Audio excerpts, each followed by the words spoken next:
બહુ ઘણા આવેલા છે. પ્લીઝ જરા હું જાણી શકું, હું એમને સંબોધીને જ વાત કરી રહ્યો છું. શિક્ષકો જે હાથ છે જરા હું જે એમને ઓળખી શકું. રિટાયર્ડ શિક્ષકો પણ એક બે હતા ને અહીંયા. सर मैं गुजराती में एक पहला सेंटेंस कहूँगा. એક આપણે સાંભળેલું છે કે વૈશંપાયન એની પેરે બોલ્યા સુણ જન્મેન્જર રાય, વિસ્તારી તુજને સંભળાવું. બધા મહાભારતના પર્વના નામ પ્રમાણે આદ્ય પર્વ મહિમાય. પ્રશ્નોત્તરી દ્વારા જ જ્ઞાન નીકળ્યું છે અને આવા શ્રેષ્ઠ પ્રશ્નકર્તાઓ જ્યારે વૈશંપાયને જ્યારે પ્રશ્ન કર્યો ત્યારે આપણને મહાભારતનું જ્ઞાન, જેની અંદર બધી જ કળાઓનું જ્ઞાન છે.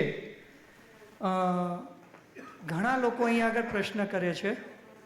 2 દિવસ થયા, ગઈકાલે ઘણા લોકોએ પ્રશ્ન કર્યો. नाहटा साहब प्लीज़. हाँ जी, यहाँ से मैं हिंदी में बताऊंगा.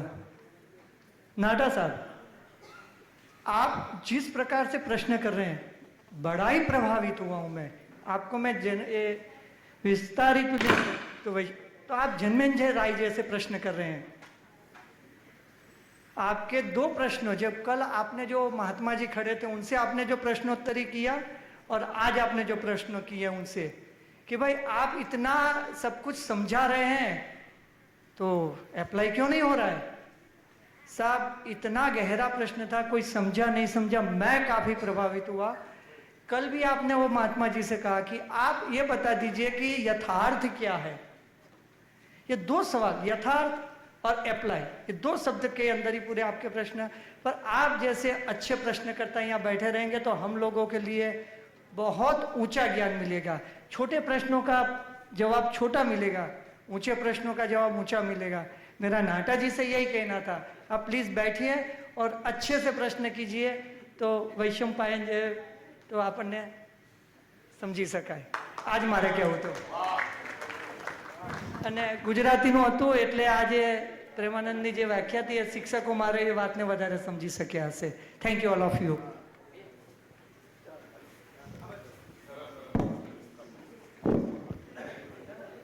एक सादी प्रार्थना है, मैं आशा रखता हूँ आप स्वीकार करेंगे.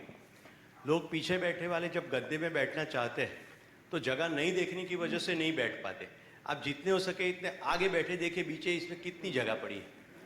जिनको कमर का इश्यू है वो तकिया ले ले. बाकी मैं ये देख रहा हूँ कि पर्स बाजू में बैठा है, तकिया बाजू में बैठा है और जगह ही जगह है. तो जो सीनियर लोग बैठना चाहते वो बैठ सके. और पहले ये भी बताया था कि गद्दे में से वापस कुर्सी में जा सकते हैं और कुर्सी में से मैं गद्दे में आ सकते हैं. तो जब भी बैठे दूसरों का ख्याल करके बैठेंगे ठीक रहेगा. और जब भी कुर्सियों में बैठना शुरू करें, दूसरी रिक्वेस्ट ये है कि ब्रेक के बाद आप आगे से कुर्सी में बैठिए. तो जो लोग पीछे आ रहे हैं वो पीछे बैठेंगे.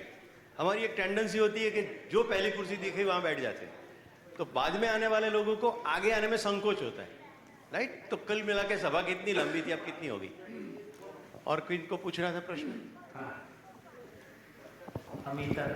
वो मेरा ध्यान उस पे गया कि जो रूप, बल, धन और पद है वो परिवर्तनशील है, लेकिन जो हमारा व्यक्तित्व है वो हमारे साथ ही रहता है हमेशा. गुड. तुम्हारा ठीक हो गया? मेरा एक प्रश्न है कि आपने तो बोला कि रूप, पद, बल, धन, पद से पहचान नहीं होती, तो अभी जो समाज में हमारी पहचान सब ऐसे बनी है, तो हमको शिक्षा में फिर शिक्षा से ही हमको फिर चेंज करना पड़ेगा कि हमको पढ़ाई के बिना ही चेंज कर सकते? देखिए, पहले तो जो भी कहा जा रहा है उसको जिस भाव से कहा जा रहा है हम वैसा ही ले सकते हैं. तो ये नहीं कह रहे कि हम पद का सम्मान नहीं करें, हम करते ही. यदि देखा जाए तो जितने पद थे, आपने पुरानी फिल्मों में देखा होगा डॉक्टर को कैसे सम्मान देते थे. कोई बैग लेके चलता था, कोई कुछ लेके चलता था. तो पद का सम्मान इसलिए है कि किन्हीं लोगों ने अपनी योग्यता को किसी एक दिशा में प्रूव किया है कि हम इस योग्य हैं, और उन लोगों को उस चेयर पे बैठ के कुछ डिलीवर करना है, कोई व्यवस्था बनानी है. यदि उनका सम्मान नहीं करेंगे तो फिर उनकी कौन सुनेगा. एक बात तो ये है. तो पद का सम्मान होगा ही, लेकिन यदि पद पे बैठा हुआ व्यक्ति योग्य नहीं है तो उस पद के साथ वो न्याय कर पाएगा, लोग सम्मान करेंगे। अभी भी आप देख लीजिए, छोटे पद पे बैठे किसी व्यक्ति का सम्मान ज़्यादा हो सकता है, बड़े पद पे बैठे किसी व्यक्ति का उतना सम्मान ना हो, ऐसा हो सकता है, अभी भी होता ही।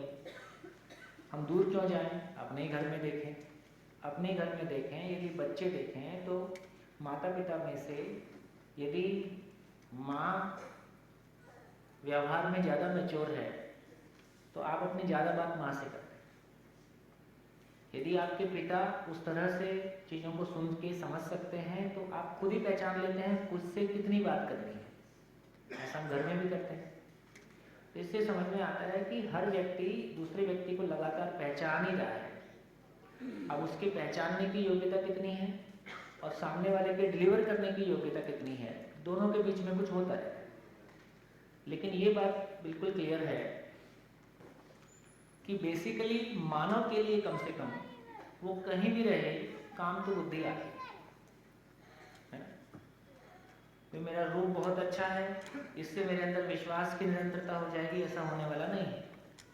तो जितना भी ये सामान है इसको कोई खराब नहीं कह रहे।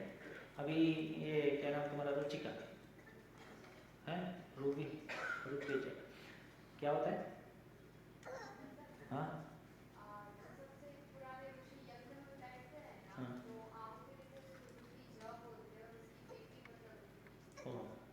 गुड। तो इसका मतलब ये हुआ कि ऐसा नहीं बोल रहे हैं कि इंद्रियों में स्वाद नहीं लेना है और खाना खाने में भी स्वाद नहीं लेना है, कोई कलर भी नहीं देखना है, ऐसा नहीं बोल रहे। तो जो खाते हैं उसमें कोई स्वाद मिलता ही है। प्रॉब्लम क्या है, जब हम इधर वाली कमी को इधर से पूरा करने जाते हैं तो कंफ्यूजन क्रिएट हो जाता है। जिंदगी में खालीपन इधर वाला है, बोर हो रहे। बोर होना क्या चीज है? कोई दुख है आपको? नहीं। बोर होना क्या चीज है फिर? ये समझ में नहीं आ रहा है कि और सुखी कैसे हूं। कोई दुख नहीं है। बोर होने का मतलब कोई दुख है ऐसा नहीं है, लेकिन मैं जितना खुश होना चाहता हूं उतना खुश होने के लिए क्या करूं? ये क्या चीज है? ये बीमारी इधर की है कि इधर की है? ये प्रॉब्लम इधर वाली है, मतलब इसकी वजह से हो रहा है। तो मेरे को जीना नहीं आता है इसलिए मैं बोर होता हूं। तो मैं जीने को समझूं या टीवी खोल लूं या व्हाट्सएप खोल लूं या कुछ और करूं, उससे उसके साथ भी कितना देर टिकूंगा। हमने इंजीनियरिंग कॉलेज के स्टूडेंट्स साथ में बहुत काम किया। तो बोलते थे सर अंताक्षरी खेलिए, चलो खेलो, 2 घंटे 3 घंटे कितना देर खेलोगे? उसके बाद बोलते सर अच्छा आप बताओ। सर क्रिकेट खेलेंगे, जाओ खेलो, अपने पास तो 8 दिन है ना और अपनी मौज है, जो चाहे वो कर सकते हैं। तो लास्ट में मैं उनको 2-4 शेर में तो मैसेज बहुत क्लियर हो गया, तुम्हारे पास कुछ भी ऐसा नहीं है जो 2 घंटे से अधिक चल सके, करके देख लो। पहले अपने पुराने ज़माने में शोले वोले वो 4-4 घंटे की फिल्म हुआ करती थी, फिर 3 घंटे की फिल्म हुई, फिर 2 घंटे की हो गई, फिर अभी 40 मिनट की हो गई। 5 दिन का क्रिकेट मैच होता था, 1 डे हो गया, 20-20 हो गया, अब 10-10 भी हो जाएगा, है ना। इसका मतलब है, इसका क्या मतलब है? इसका मतलब है कि लोग मैच्योर हो गए। पहले छोटे बच्चे, हमको अपने बचपन में याद नहीं था कि हम कभी बोर होते थे, है ना। अभी का बच्चा बोर होता है, ये पॉजिटिव बात है। इसका मतलब है कि वो ज़्यादा मैच्योर है, उनको छोटी मोटी चीज़ से उसका मन नहीं बहल रहा है। 5 दिन तक बैठे टुक टुक टुक टुक क्रिकेट देखते रहते थे, उस समय हम मैच्योर शायद कम थे। अब हमको निष्कर्ष निकाल लेते हैं यार इससे काम नहीं चलता। तो बोर होने का पॉजिटिव पार्ट ये है कि जो कुछ उपलब्ध है उसमें आपका मन नहीं लगता। ऐसे बहुत सारे आपकी एज के लोग होते हैं जो एक कोर्स ज्वाइन करते हैं, 2 महीने बाद छोड़ देते हैं, फिर दूसरा कोर्स ज्वाइन करते हैं, 3 महीने बाद छोड़ देते हैं। घर वाले बहुत परेशान होते हैं, तुम्हारा कहीं मन ही नहीं लगता है, कुछ करोगे कि नहीं करोगे। उसका पॉजिटिव पार्ट ये है कि आप कम से कम ये पहचान पा रहे हैं कि मेरी चीज़ नहीं है।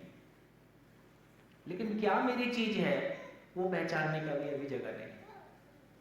इसलिए कुछ कर लिया तो भी ठीक, नहीं किया कुछ भी ठीक, आगे पीछे जाके उसी प्रॉब्लम को बार बार फेस करते हैं कि मन नहीं लगता। कि मन क्या चीज़ है, ये कहाँ लगता है, जब तक उसका अपने को एड्रेस पता नहीं होगा तब तक आगे बात नहीं होगी, है ना। तो जिंदगी को समझना, जिंदगी को जानना हमारी ज़रूरत है। इसका कोई विकल्प नहीं है ना, इसका कोई अल्टरनेट नहीं। कहानी शुरू करते हैं। कहाँ से शुरू करें? अब हम लाइन से शुरू कर सकते हैं। बेस बन गया अपना, अब हम जीने की बात कर सकते हैं। तो क्या चाहते हैं हम? जीना चाहते हैं। अब कम से कम ये दिख रहा है कि अरे जिंदा रहने की बात नहीं होती। अब इस पर इतनी क्लैरिटी हमारी बन गई कि हाँ, अब कुछ बिल्कुल अलग बात कर रहे हैं। क्या चीज़ के साथ जीना होता है? पता चला कि स्वयं में विश्वास के साथ जीना होता है।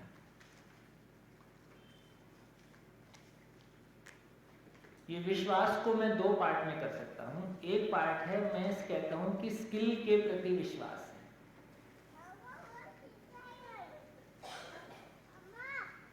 एक दूसरा पार्ट मैं कह सकता हूँ कि मेरा भाव और विचार और दूसरों के साथ मेरा जीना हमेशा मेरे लिए सुखदायी हो।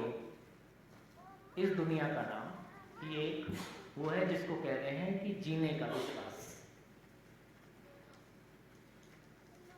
लिखें उतना ही जो आपके समझने में बाधा पैदा ना करे, है ना। अपने पुरानी आदत नोट्स उतारने की, तो नोट्स मत उतारते जाएं। आप कुछ भी ना लिखें, आपकी मौज है। वीडियो रिकॉर्डिंग उपलब्ध है, ये शिविर रिकॉर्ड हो ही रहा है, पहले के बहुत सारे शिविर यूट्यूब पे पड़े हैं। तो आप उतना ही लिखें जितना आपके समझने के लिए आपको हेल्प मिलती है ना। लिखने से समझना छूटे, ऐसा काम नहीं करें। तो कहाँ पहुँचे?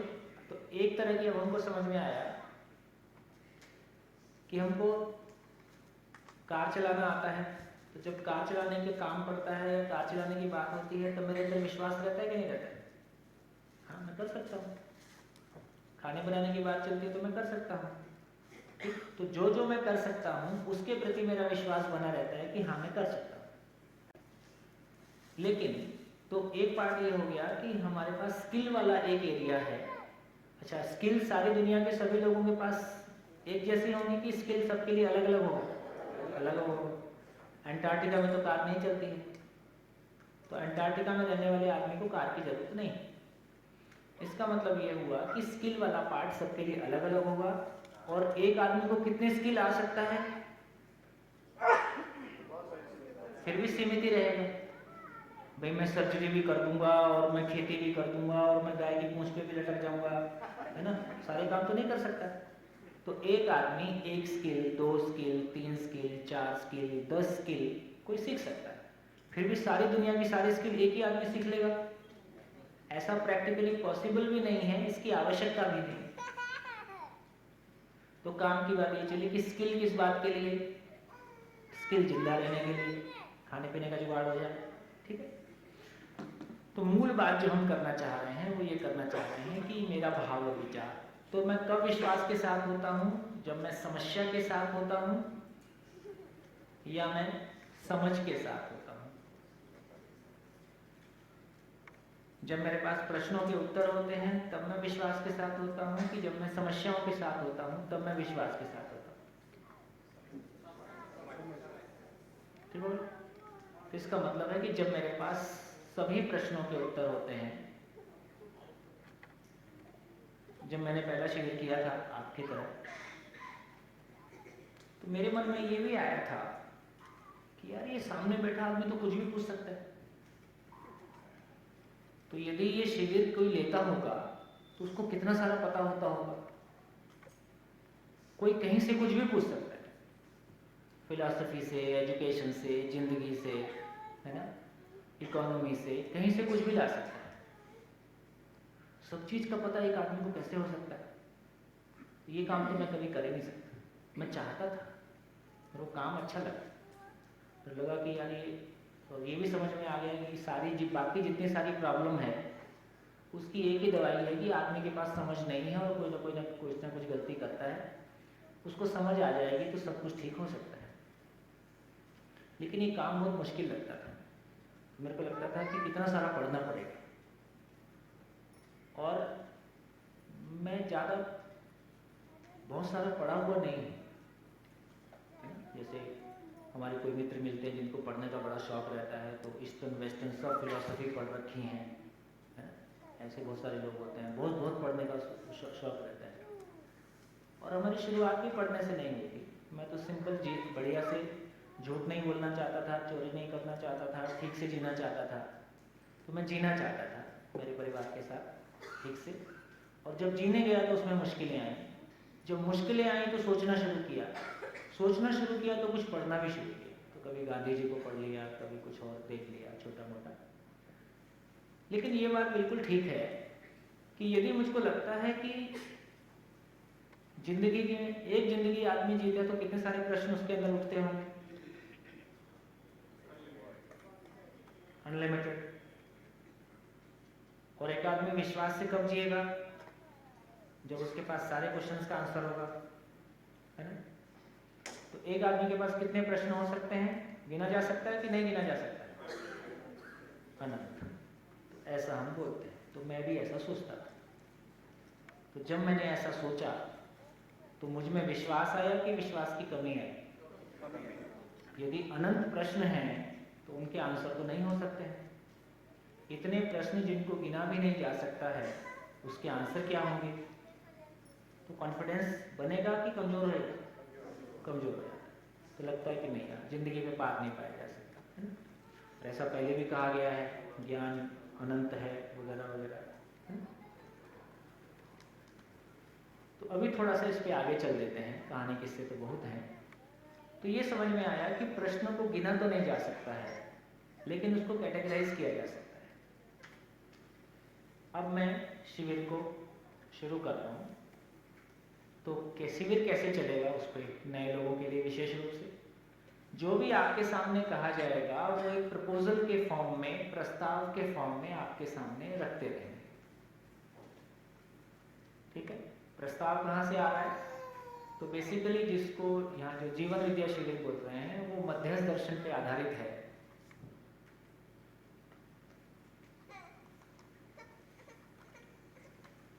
अभी के लिए इतना समझ लेते हैं, जैसे मैंने बार बार पहले भी 2-3 बार रिपीट किया, यदि सेल और एटम एग्जिस्टेंशियल रियलिटी है, नेचुरल रियलिटी है, और उसको हम ऑब्जेक्टिवली समझ सकते हैं, उसमें हिंदू, मुस्लिम, सिख, ईसाई कोई चीज बीच में नहीं आती।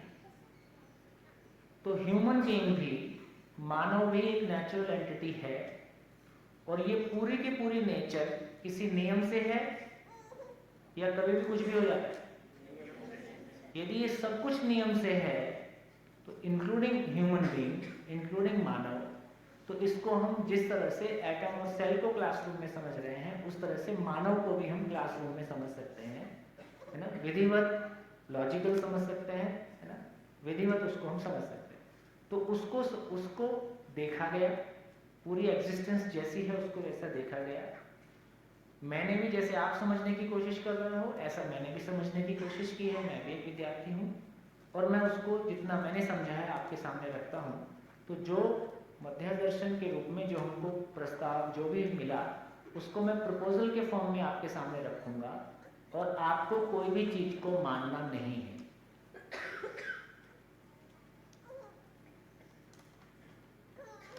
ठीक हो गया? क्या करना है?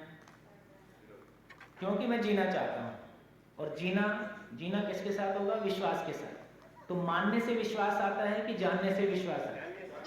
जानने से। जानना मतलब आर पार। तो जब तक आर पार नहीं होता तो इसका मतलब है कि मानना नहीं है, क्योंकि हम चीजों को जानना चाहते हैं। जानना है, और जानने के लिए जो प्रस्ताव आपके सामने रखा जाएगा उसको जांचना है। जांचने का पहला लेवल है, यदि हम कह रहे हैं कि ये पूरा अस्तित्व किसी नियम से है, और नियम इंडिया का है कि पाकिस्तान का है कि अमेरिका का है? यूनिवर्सल है। तो यदि ये पूरा एग्जिस्टेंस किसी नियम से है, इसका मतलब है कि जो कुछ भी है वो यूनिवर्सल है। यदि वो यूनिवर्सल है तो इसका मतलब है कि वो लॉजिकल है। यदि लॉजिकल है, यूनिवर्सल है, लॉजिकल है ना, उसको समझा जा सकता है, वो प्रैक्टिसेबल है। और मैं समझ सकता हूँ कि दूसरा भी समझ सकता है, तो दूसरा भी समझ सकता है, तो रेप्लिकेबल है और वो जीकर वेरीफाइबल है। इतना आधार है।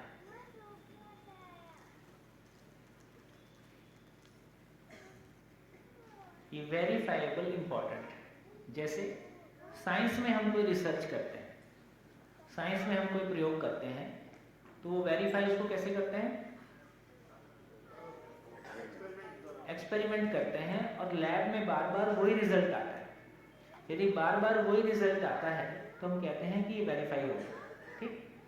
अब यदि आदमी को समझेंगे और आदमी की जिंदगी में प्रयोग करेंगे तो वेरीफाई कहाँ करेंगे? अब लैब क्या होगी? लैब क्या होगी? आचरण। तो परिवार ही लैब होगा। तो यदि मानव कोई चीज समझता है तो परिवार ही लैब है। परिवार का मतलब केवल खून के रिश्ते नहीं है, है ना? हम जिनके बीच में एक निश्चित जिम्मेदारियों के साथ में मित्र, कार्यस्थल, फैमिली मिला के हमारे जीने की जगह है। जो हमारे जीने की जगह है उसमें क्वालिटेटिव चेंज ये बताएगा कि क्या रिजल्ट आए, तो वो उसका लैब होगा। तो इसका अर्थ ये हुआ कि हम चीज़ों को जांचेंगे। जांचने का एक लेवल लॉजिकल है, जांचने का दूसरा है कि आचरण में आता है कि नहीं आता है, मेरे ही आता है कि दूसरे के में भी आता है। इस तरह से ये वेरीफाइबल हो जाता है। तो जांचने का काम करेंगे। जांचने के लिए टूल क्या होगा? जांचने के लिए टूल होगा जिसको कह रहे हैं स्वनिरीक्षण। इंग्लिश में क्या बोलेंगे?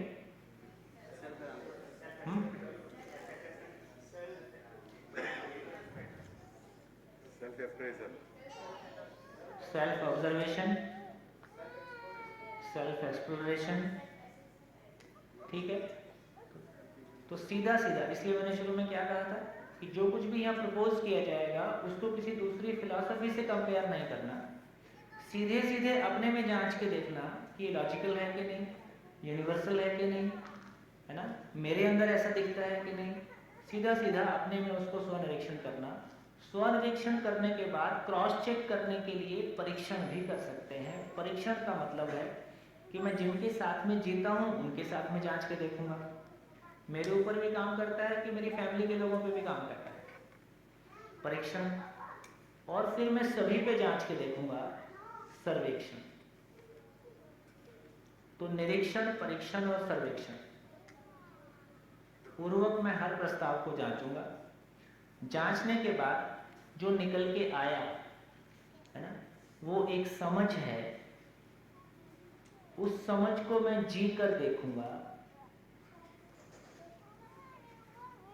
जी कर देखने का मतलब है कि या तो हम कार्य करते हैं या हम व्यवहार करते हैं।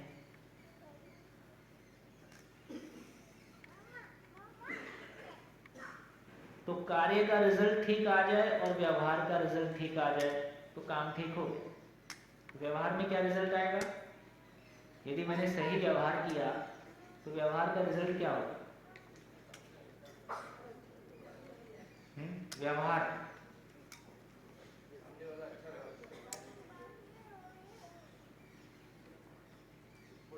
व्यवहार मतलब जो हम आदमी के साथ बात करते हैं, परिवार में मित्र के साथ, उसको व्यवहार बोलते हैं। व्यवहार गुजराती में कुछ और भी बोलते हैं हैं?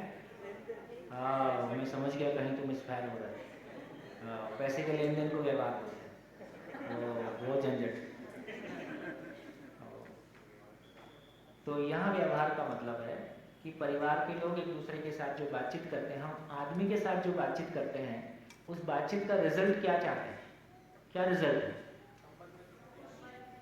ठीक है। एक दूसरे के साथ विश्वास बने कि एक दूसरे झगड़ा हो जाए, विश्वास बने। तो व्यवहार का मतलब है कि उभय तृप्ति हो जाए, म्यूचुअल फुलफिलमेंट हो जाए। जिसने व्यवहार किया, जिसके साथ किया, दोनों को तृप्ति हो जाए, इसका नाम न्याय है ना। मैं परिवार में रहता हूं तो परिवार के सभी लोगों के साथ संबंध शिकायत मुक्त हो जाए, है ना, ये उसमें डाल दीजिए। संबंध शिकायत मुक्त हो जाए तो मेरा व्यवहार ठीक था, और कार्य की जगह में शिकायत मुक्त, अभाव मुक्त परिवार हो जाए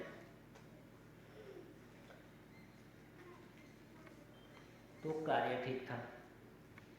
परिवार शिकायत मुक्त, अभाव मुक्त हो जाए तो वेरीफाई हुआ कि नहीं हुआ? वेरीफाई हो गई।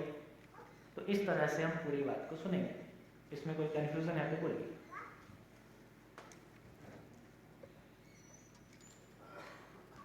हमारे संवाद का, इंटरेक्शन का तरीका क्या होगा वो मैंने लिखा। जो भी मैं कहूँगा, मैं आपसे ये अपेक्षा नहीं कर रहा हूँ कि आप उसको मान लें, ऐसा मैं अपेक्षा नहीं कर रहा हूँ। आप उसको जांचेंगे। जांचने का एक लेवल लॉजिकल है, दूसरा लेवल प्रैक्टिसेबल है। यदि प्रैक्टिस में आ गए तो क्या हो गया? परिवार शिकायत मुक्त, अभाव, मानव शिकायत मुक्त होगा, परिवार शिकायत मुक्त और अभाव मुक्त होगा। इससे ज़्यादा हम चाहते नहीं, इससे कम में चल जाए। अब मैं सही हूँ कि नहीं हूँ, अब गीता और कुरान से पूछना पड़ेगा। यदि वेरीफाई हो गया तो मैं सही हूँ कि नहीं हूँ। कितनी बार ये प्रश्न उठता है कि मैं सही था कि वो सही था? हमारी ज़िंदगी में, रोज़मर्रा की ज़िंदगी में कोई ना कोई समय में कितनी बार ये प्रश्न उठता है कि सही कौन था? मैं सही हूँ कि वो सही है? कितनी बार ये उठता है? रोज उठता है। ठीक, अब ये पता चल गया। शुरू में ये बात कहीं आई थी कि हम कैसे जाने कि हमारी चाहत सही है कि नहीं है। आज सुबह क्वेश्चन भी आया है ना? तो मेरी सारी चाहत किस बात के लिए है? मेरे सुखी होने के लिए, दुखी होने के लिए? सुखी होने के लिए। तो सुखी होने का क्या मतलब है? मैं शिकायत मुक्त हो जाऊं, मैं सॉल्यूशन के साथ हूं, मैं विश्वास के साथ हो जाऊं, और मेरे सारे संबंध शिकायत मुक्त हो जाएं, मेरा परिवार अभाव मुक्त हो जाए। मेरा परिवार ही ऐसे हो जाए कि पड़ोसी भी हो जाए, और पड़ोसी को अभाव होगा तो वो घर में चोरी करके ले जाएगा, तो कूड़ा मेरे घर के सामने डाल देगा। तो पड़ोसी का भी समझदार होना जरूरी है। देखो, यहाँ इतना पता नहीं चलता होगा, दिल्ली में तो अब ये स्थिति है कि एक 3 साल की बच्चे की माँ या बच्चे की माँ भी, लड़के की माँ हो कि लड़की की माँ हो, वो अपने बच्चे को खेलने के लिए मोहल्ले में नहीं छोड़ सकती। जब तक वो खेलेगा उसके वहीं बैठ के उसको देखते रहेंगे।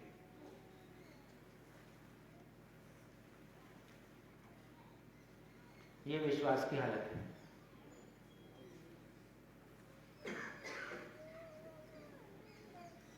ठीक हो गया? तो हम यहाँ पहुँच गए कि अब बच्चे को अकेला नहीं छोड़ा जा सकता, है ना? और तमाम बातें आई गई हैं, गुड टच, बैड टच। अब तो सारा ट्रेनिंग का हिस्सा हो गया ना ये। कहाँ पहुँच गए?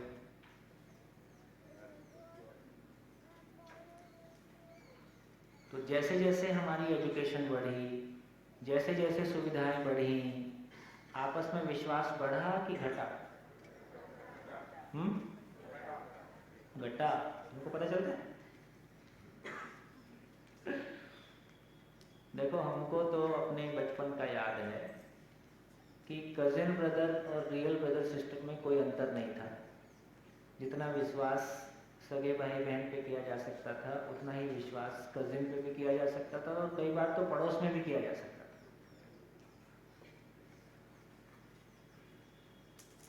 धीरे धीरे अभी ये रियल ब्रदर सिस्टर तक बचा है। कजिन वाला भाग पहले से कम हुआ है कि बढ़ा है? कम हुआ है। यहाँ पहुंच गए। तो ये एक सोचने लायक बात है कि एजुकेशन बढ़ी, सुविधाएं बढ़ी, हमारा एक्सपोजर लेवल बढ़ा। इस सब के बढ़ने के साथ साथ आदमी के साथ जीने का विश्वास बढ़ता हुआ दिखाई देता है कि घटता हुआ दिखाई देता है ना?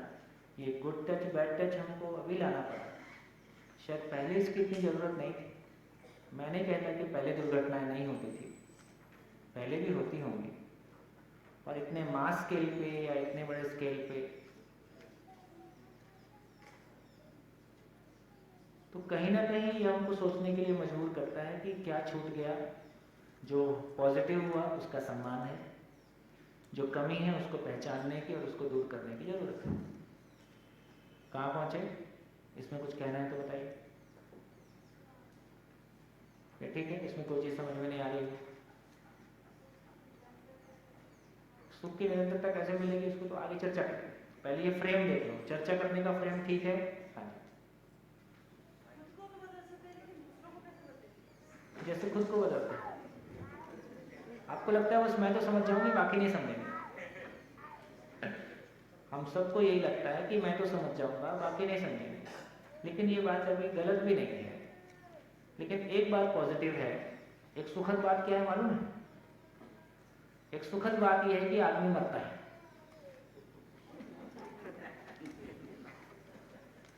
तो जो भी नहीं समझेगा, आज नहीं कल चला जाए। आदमी की उम्र 1000 साल होती तो क्या होता? वो छाती पे बैठ के 1000 साल मूंग दलता। एक वो क्या है, लोकोक्ति है, मूंग दलना।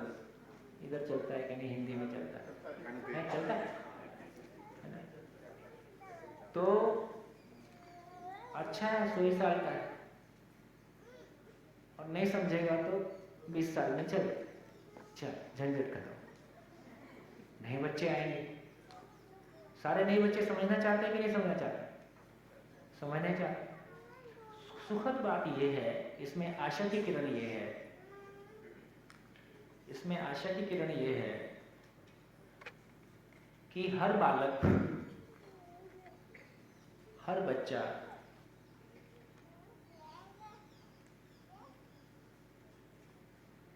जन्म से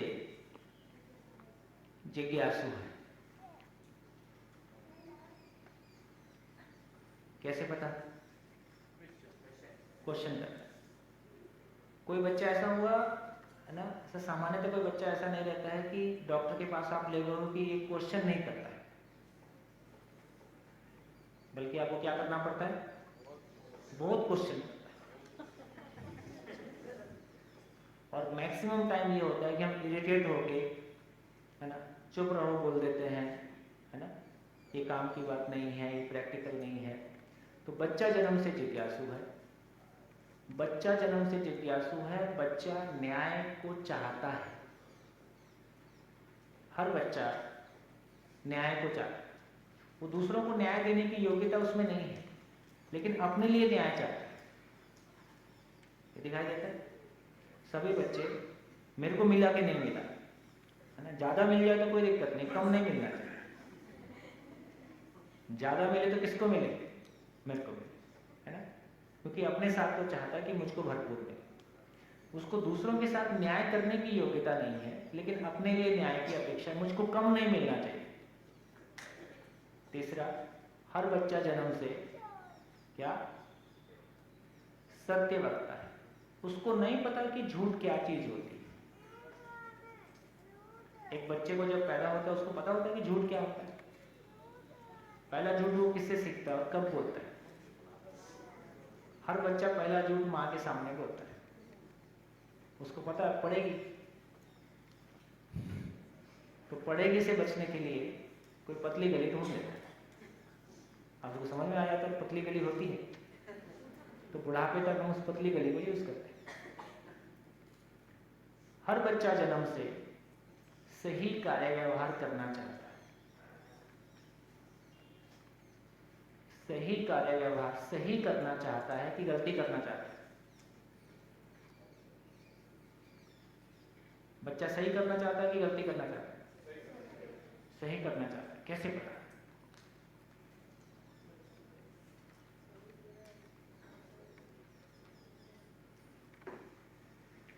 कैसे पता कि बच्चा सही करना चाहता है? बोलो भाई, सही करना चाहते हैं कि गलत करना चाहते हैं? गलत एक तो उसको पता ही नहीं है ना। तो एक तो ये बात पक्की हो गई, बच्चा जन्म से हिंदू मुस्लिम गोरा काला, उसको गाली का पता नहीं, उसको तो कोई भी नेगेटिविटी का पता नहीं है। वो तो बल्कि पैदा होता है तो सभी चीज पे विश्वास के साथ ही पैदा होता है। उसको ये भी पता नहीं कि आग में हाथ डालना है कि नहीं डालना है। वो तो आग पे भी उतना ही विश्वास करता है, ऊंचे नीचे के भी प्रति भी उतना ही, उसको नहीं पता कि नीचे गिरने से क्या होता है। लेकिन कुछ चीज़ों को देख सकते हैं, जैसे बच्चा पहली बार कोई शब्द बोलता है तो फिर उसी शब्द को कितनी बार बोलता है। जैसे ही बच्चा पहली बार कोई शब्द बोल पाता है तो उस शब्द को इतना बोलता है कि सुन सुन के हम बोर हो जाते हैं। उसके लिए हर चीज वही है। क्या चीज है ये? मैं कुछ कर पाया, उसकी खुशी। जैसे ही पहली बार वो घुटने से चलता है तो फिर कितना घुटने से चलता है ना। जैसे ही बच्चा पहली बार घुटने से चलना शुरू होता है तो फिर चल चल के घुटना छिल जाएगा। लेकिन वो पहले तो फर्श इतने साफ सुथरे नहीं होते थे। जब तक एक छोटा बच्चा रहता है, जब पैदल चलना शुरू होता है तो माँ बाप उंगली पकड़ते हैं और उसके हाथ में से उंगली निकाल दो। क्या करता है तुरंत? एक बच्चा जो बिना उंगली पकड़े नहीं चल सकता है, उसके हाथ से उंगली खींच, क्या करता है? गिरता नहीं, तुरंत वहीं बैठ जाता है। कोई रिस्क नहीं लेना है अभी। जैसी उंगली ऊपर, वो नीचे नीचे बैठ जाता है। और अब उसको चलना भी आ गया है। अब उंगली पकड़ा के दिखाओ।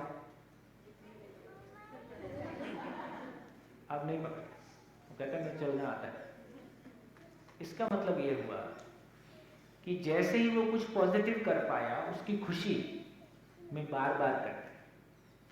जब तक उंगली पकड़ना है उसको पहचानता है, तो उसके बाद उंगली नहीं पकड़ना है उसको ही पहचानता है। 12 साल का होने के बाद अब वो माँ बाप की सलाह भी नहीं चाहता है। 12-15 साल का होने के बाद क्यों नहीं चाहता है? ये सही है कि गलत है? ये सही है, ये नेचुरल है। क्योंकि किसी पॉइंट पे उसने पैदल चलना आ गया था, उसने उंगली छोड़ दी। किसी एज के बाद उसकी ये स्वीकृति है कि अब मेरे को जिंदगी समझ में आ गई, अब मत बताओ, अब मैं कर लूंगा। चूंकि जिंदगी माँ बाप के पास नहीं थी, इसलिए जिंदगी उसके पास भी नहीं पहुंची और वो गलती करता है, और गलती हम भी करते हैं। बड़े ज्यादा झगड़ते हैं कि बच्चे ज्यादा झगड़ते हैं?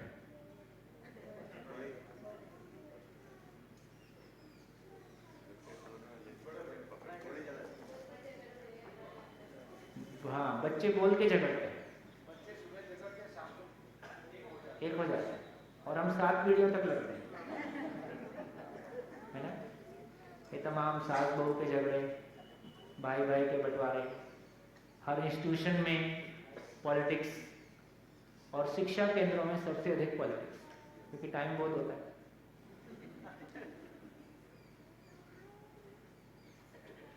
तो मेरे को ऐसा लगता है कि बच्चे हम जितने सम्मान के लायक हैं, उससे अधिक सम्मान लोग हमारा कर रहे होते हैं।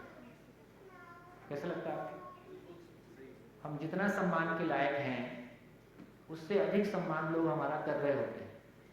इसमें कोई शंका है तो बताओ, इलाज बताता हूं। जिनको शंका हो, वो जिन के साथ में जीते हैं, उनको जाके उनके बारे में, उनके मन में क्या क्या ख्याल आते हैं, सब बता दो।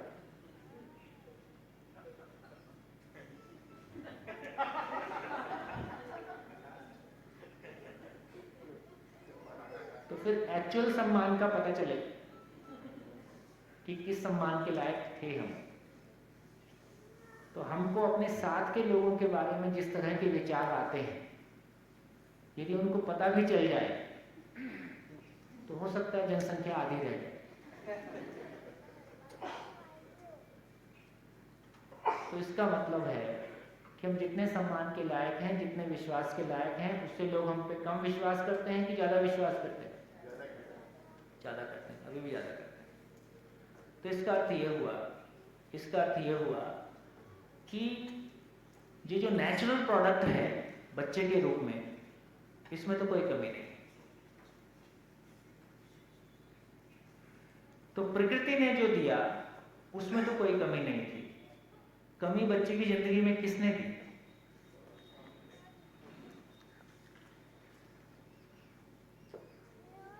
गोरा काला है होता है, किसने बताया? पेरेंट्स ने बताया, है ना?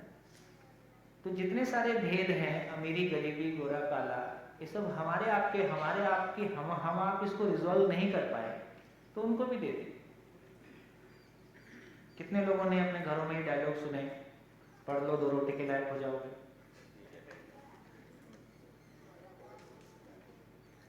कितने लोगों के बचपन में ऐसा हुआ कि जब वो गिर गए थे तो मम्मी ने जमीन को थप्पड़ मारा था, तू चुप हो जा मैंने मार दिया है, चींटी मार दी है, सब जगह चींटी मरती है, चींटी यूनिवर्सल है।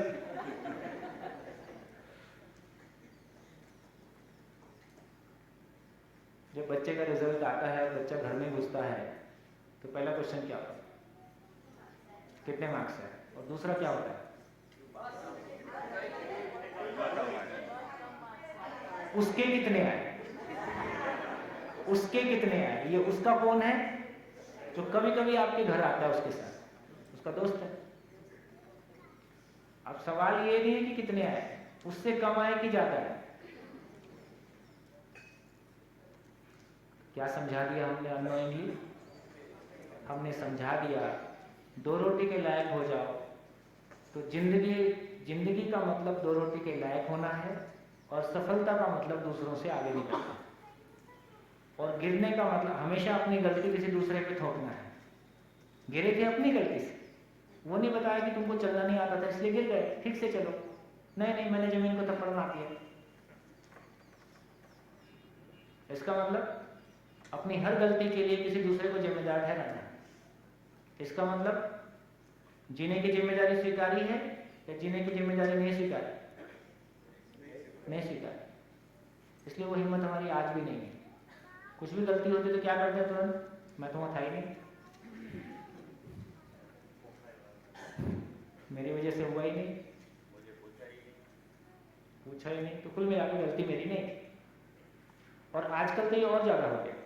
हमारी एज में हम लोग गलती स्वीकार लेते थे, इसको भी अच्छा मानते थे, और हम लोग भी ऐसा मानते थे कि गलती होने से गलती स्वीकार लेनी चाहिए। अब मैं जब अपने बच्चों में या अभी की पीढ़ी में देखता हूँ, उसको गलती स्वीकारना ही नहीं है, कोई ना कोई लॉजिक ऐसा बीच में डाल देना है, तो गलती स्वीकारना ही नहीं है बिल्कुल। ये मैंने बहुत खास चीज अभी चेंज होते हुए देखी। कैसा लगता है? बोलो भाई 30 के नीचे वाला। कोई गलती एक्सेप्ट ही नहीं करना है, कोई ना कोई लॉजिक ऐसा डाल देना है कि सामने वाला कंफ्यूज हो जाए। गलती ऐसा नहीं कितनी। फिर और दूसरा पहलू देखें, कितनी बार ऐसा होता है परिवार में कि अपने बच्चों के साथ ही तर्क करते हुए हमको लगता है कि बच्चे का तर्क भारी है, हमारा तर्क कमजोर है, और हमको बहुत पॉलिटिकली विड्रॉ करना पड़ता है।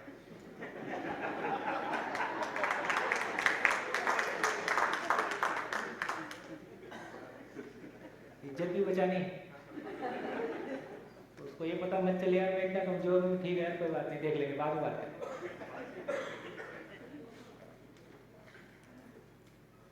ये बदलते हुए परिवेश की कहानियां हैं। इन सारी घटनाओं से क्या समझ में आ रहा है? इन सारी घटनाओं से क्या निष्कर्ष हम निकालें? क्या समझ में आ रहा है?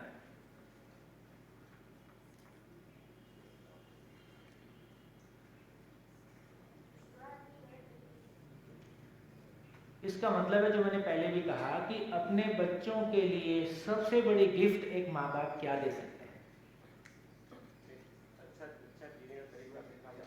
देखो अभी भी आप देखो, क्या किसी बच्चे को आपको किसी मोटिवेशनल कैंप में ले जाना पड़ता है कि बेटा तेरे को पैसा बहुत कमाना है, चल उस वाले मोटिवेशनल कैंप में चलते हैं, वहां ही बताते हैं कि पैसा बहुत कमाना है? या पहले से ही सभी के मन में आ ही गया है कि पैसा कमाना है? इसके लिए अलग से ट्रेनिंग की जरूरत नहीं पड़ेगी। और सबको जो भी फिजिकली अच्छा से अच्छा हो सकता है उसका मोटिवेशन सभी के अंदर वही है कि मुझको मिल जाए। इसके लिए कोई ट्रेनिंग अलग से करनी पड़ती? नहीं करनी पड़ती। लेकिन ये बार बार आचरण के लिए क्यों बोलना पड़ता है? व्यवहार के लिए क्यों बोलना पड़ता है? बिहेवियर के लिए?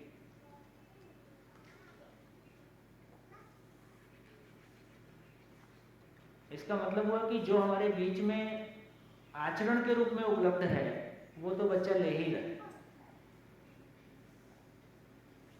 लेकिन जो हमारे पास में उपलब्ध नहीं है और हमको ये पता भी नहीं है कि उपलब्ध नहीं है, ये प्रॉब्लम है। तो शिविर में बेसिकली ज़्यादा काम हम बड़े लोगों के लिए है, बच्चों के लिए भी है, क्योंकि ये कल के माँ बाप हैं। ये जो गलती हमने अनजाने क्या एक माँ बाप जानबूझ के कोई अपने बच्चों के साथ गलती कर देगा? एक माँ बाप के पास जो दी बेस्ट है उसकी समझ के अनुसार वो अपने बच्चों को देता ही है, लेकिन उसका दी बेस्ट ही यदि इनकम्प्लीट है तो क्या देगा? इनकम्प्लीट को देगा और पूरी ताकत के साथ देगा। इसलिए एक बढ़िया सूत्र है कि हर मानव जन्म से गलती करने का अधिकार लेकर पैदा होता है। हर मानव जन्म से गलती करने का अधिकार लेकर पैदा होता है, सही करने का अवसर और साधन लेकर भी पैदा होता है। दोनों ऑप्शन है। यदि वो जिंदा रहने को जीना मानता है तो क्या करेगा अपने बच्चों के साथ? वही सिखाएगा और पूरी ताकत के साथ सिखाएगा, और नहीं सीखेगा तो मारपीट के सिखाएगा। आजकल तो बच्चों के साथ मारपीट कम हो गई है, हमारी एज में और हमारे पिछले वाले में तो काफी दम लगाते थे।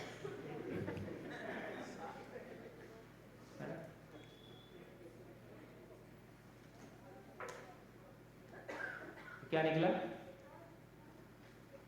क्या निकला इस चर्चा से? क्या निकला?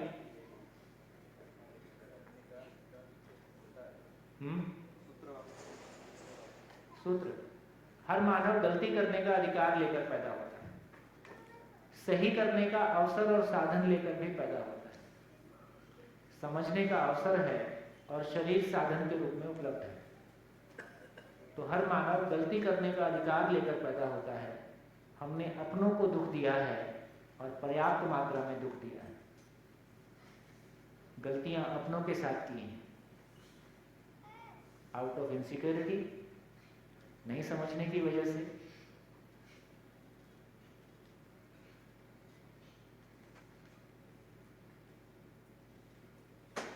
क्या निष्कर्ष निकला? तो एक माँ बाप की अपने बच्चों के लिए गिफ्ट क्या है? सबसे बड़ी गिफ्ट क्या है? बोलिए बोलिए।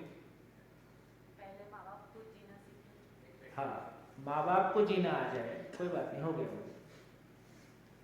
एक माँ बाप को देख के बच्चे को पहली बार ये समझ में आता है कि यार आदमी का साइज कैसा होता है। अभी माँ बाप को देख के बच्चों को क्या समझ में आता है कि मकान कैसा हो सकता है, गाड़ी कैसी हो सकती है। तो जो चीज माँ बाप ने जिन चीजों को उपलब्धि माना, घर में जो चर्चा होती है बच्चों को पता चलता है। तो घर में जो चर्चा हो रही है उससे बच्चे ये पहचान लेते हैं कि क्या चीज इंपॉर्टेंट है और घर में चलती किसकी है। वो भी जज करते रहते हैं किसके पाले में रहना है।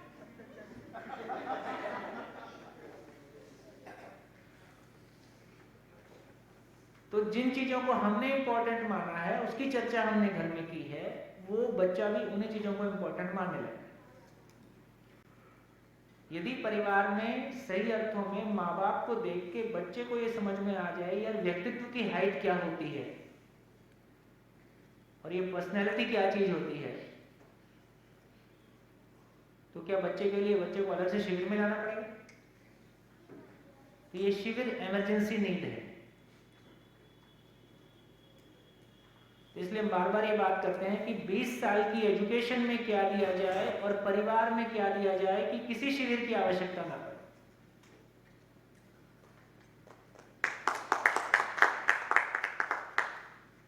तो एक बात बहुत साफ सुथरी समझ में आ रही है कि बच्चों में तो कोई कमी, जब एक बच्चा पैदा होता है तो बच्चे में तो कोई कमी नहीं है, वो अपने आप में पूरा है, वो जिज्ञासु है, वो न्याय, अपने लिए न्याय चाहता है। और यदि सही मायने में कहे, यदि सही दे पाए तो क्या दे पाए, यदि सही दे पाए तो क्या दे पाए? जिज्ञासा। यदि एक सही माँ बाप होंगे तो क्या होगा? उसकी जिज्ञासा की तृप्ति हो जाए तो वो स्वयं में विश्वास के साथ हो जाए। जिज्ञासा की तृप्ति ही विश्वास है। उसकी तो डिमांड पहले से थी। बच्चा जन्म से जिज्ञासु है और हम बोलते हैं पढ़ना नहीं चाहता है, ये प्रकृति को गाली है।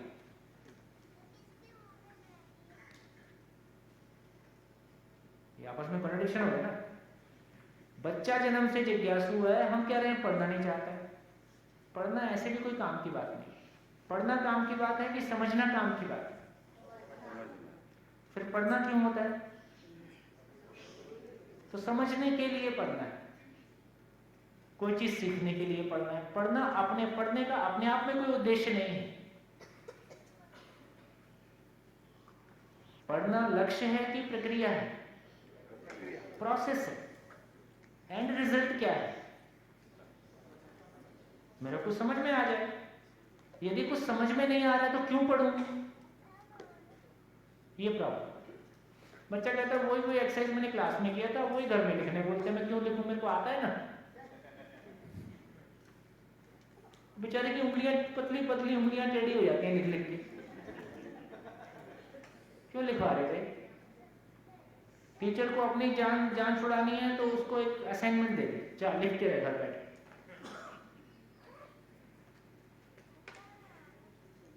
तो क्या हो गया कि यदि बच्चा है ना, यदि उसको न्याय समझ में माँ बाप यदि न्यायपूर्वक जीते हैं तो बच्चे में कैसा आ जाएगा? उसमें शिकायत मुक्त जीने का कॉन्फिडेंस आ जाएगा। शिकायत मुक्त संबंध में जीने का कॉन्फिडेंस आ जाएगा। और सही कार्य व्यवहार हो गया तो पूरा ही जीना आ जाएगा, अभाव मुक्त जीना आ जाएगा। और सत्य समझ में आ गया तो सभी ऐसा जी सकते हैं, सभी जी सकते हैं, ये विश्वास आ जाएगा।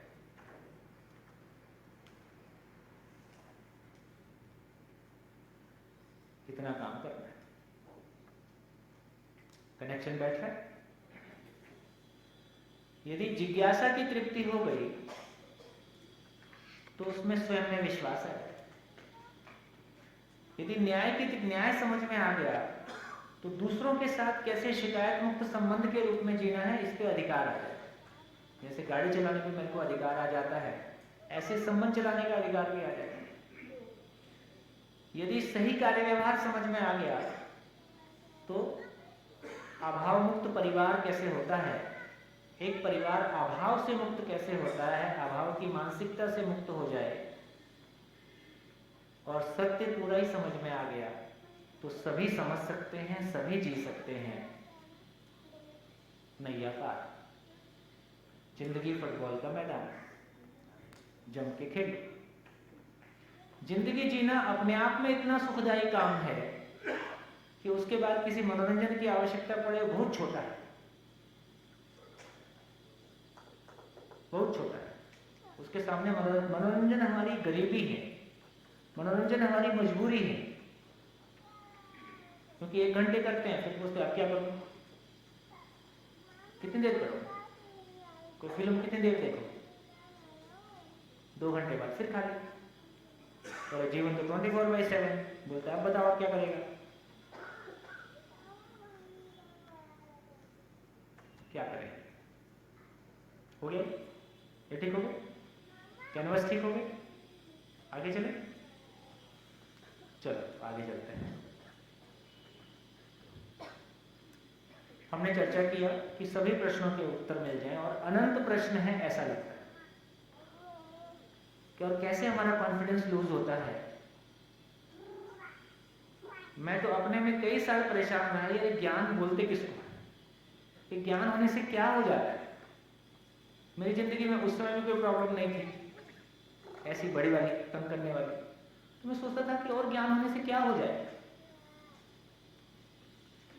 तो बहुत सारे शब्द हमारे बीच में चल रहे हैं लेकिन उसका कोई ठोस आधार पता चले। बिल्कुल जैसे पेन बोलने से निश्चित वस्तु, शर्ट बोलने से निश्चित वस्तु, माइक बोलने से कोई शंका नहीं, कोई कंफ्यूजन नहीं, विश्वास बोलने से। जितनी क्लैरिटी पेन बोलने से होती है, कैमरा बोलने से होती है, शर्ट बोलने से होती है, क्या उतनी ही क्लैरिटी विश्वास बोलते समय होती है? नहीं होती। वेग सा लगता है, कुछ गोल गोल सा होता है। यदि पेन बोलते समय जितनी क्लैरिटी है उतनी ही क्लैरिटी विश्वास बोलते समय है, समझ लीजिए अंदर कुछ ठोस आ गया, और ये हमेशा बनी रहती है। तो प्रपोजल नंबर 1, प्रस्ताव नंबर 1। तो आपको क्या करना है? हर प्रस्ताव पे मानना नहीं, तो हर प्रस्ताव पे असहमत होने के लिए दम लगाना है। ठीक, फिर देखते हैं क्या टिकता है। तो प्रस्ताव नंबर 1 कि पूरी मानव जाति के पास मूल प्रश्न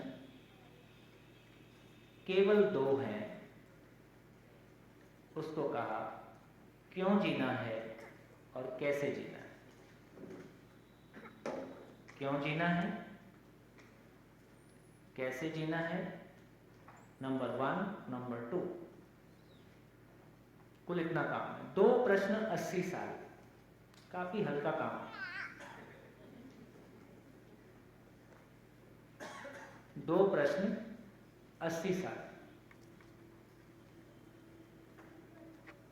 माँ बाप, एजुकेशन सिस्टम, धर्म, अध्यात्म सब मिला के इन 2 प्रश्नों का उत्तर दे दो। तीसरा प्रश्न नहीं है ऐसा मैं बोलता हूं, आप असहमत होने का प्रयास बनाए रखें। तो बताइए तीसरा क्वेश्चन क्या हो सकता है? आपने लिखवाया था अनंत क्वेश्चन, आपने अनंत लिखवाया था पहले, अनलिमिटेड, अनकाउंटेबल।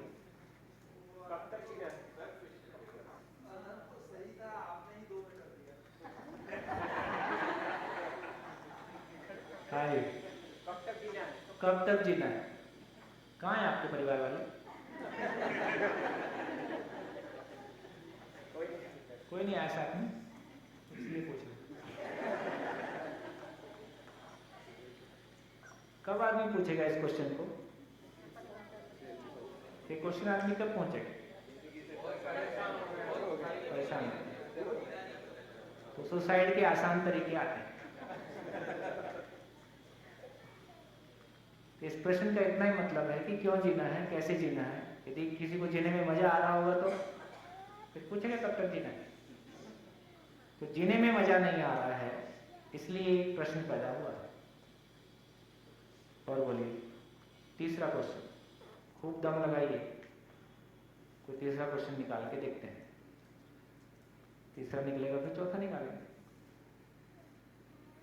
तीसरा क्वेश्चन 30 के पहले वालों है? हाँ, कब से जीना है? हाँ,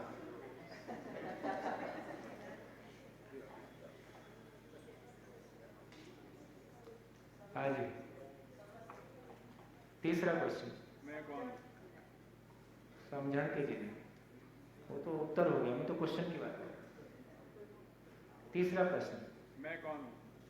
मैं कौन? ये तीसरा जैसा लगता है, लेकिन जैसे ही पहले वाले को खोलते हैं कि क्यों जीना है, तो उसका सेकंड तार तभी निकलता है कि ये जीने वाला है कौन। तो क्यों जीना है, ये जीने के धरातल से पूछा गया प्रश्न है। क्यों जीना है, जीने वाला, जीना, मैं कौन हूं, ये फिलोसॉफिक प्रश्न है। कोई बात एक ही। तो कैसे जीने में भी पहला प्रश्न आ जाता है, दूसरे में पहला आ जाता है। हाँ, यदि पहले को इलेबोरेट करेंगे तो दूसरा उसमें फिर इंक्लूड हो जाएगा, ये बात आपकी ठीक है। मूल में जाएंगे तो फिर एक ही बचेगा। फिर भी 2 बोलने से ठीक लगता है ना, 1 बोलने से थोड़ा। हमें तो असहमत होना है ना आपसे। अच्छा, मुझसे असहमत नहीं होना है, समझने का प्रयास और गहरा हो जाए, ताकि केवल जितना हम असहमत होने का प्रयास करते हैं उतना बारीक तार ढूंढते हैं, तो समझने का प्रोसेस थोड़ा सा और गहरा हो जाए।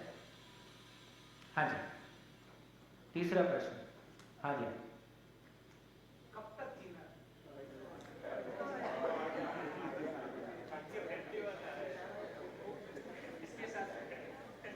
ये दोनों मिलके चर्चा कर लेना।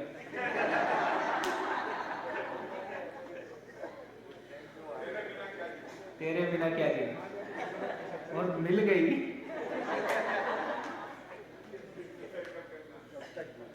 हाँ जी, तीसरा क्वेश्चन है अनंत प्रश्न का झंझट ये 2 प्रश्नों में। हाँ, तो 2 का तो उत्तर यदि 2 का उत्तर 8 दिन में हो गए तो फिर क्या झंझट, इतनी तो बात। हाँ जी, तीसरा क्वेश्चन, जीने का स्वरूप क्या होगा। तो आप पूछ रहे हैं कि कैसे जीना। तीसरा क्वेश्चन, किसके साथ जीना।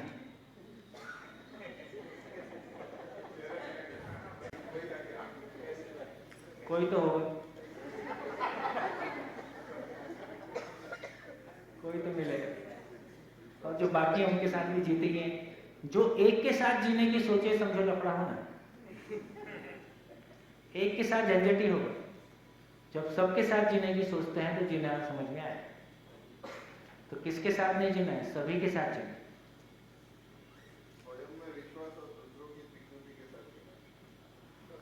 तीसरा क्वेश्चन, अस्तित्व क्या है। मैं क्यों जानना चाहता हूं अस्तित्व को।